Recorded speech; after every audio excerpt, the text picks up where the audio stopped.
I was just thinking while I was doing this that a lot of y'all might be wondering why 63 Impala does a cart, I do a cart, I build a rat rod, 63 Impala builds a rat rod, down through history. And if you go back and look at both of our videos over the last decade, you'll see this is true. Down through history, we have done things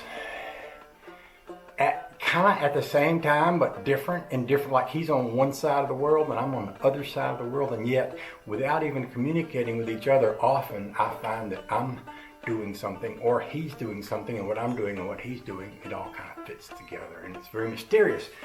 And there's some things that I know that 63 Impala don't know, and I ain't never told him.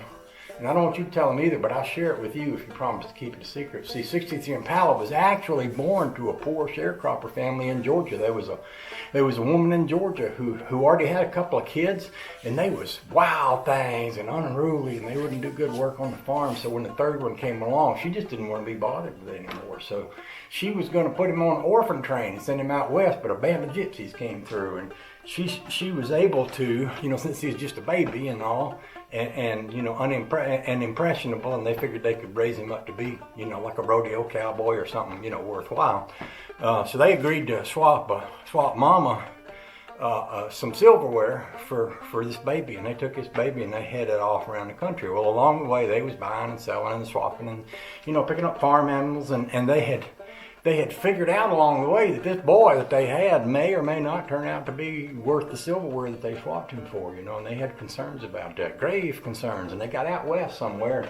There was a farmer out there that had a three-legged horse, and he wanted to swap a three-legged horse for a pig, and the gypsies had a pig, but they didn't necessarily want the three-legged horse, but they worked out a deal where if the farmer would take the baby, they'd swap the pig for the three-legged horse. So they swapped the pig for the three-legged horse, and the farmer took the baby, took it home to his wife, and his wife was a woman of good nature, and she raised him up.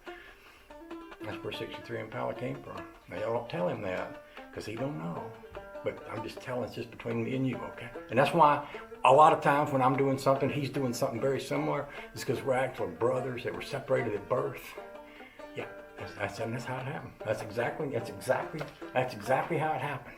Okay? Okay. See y'all.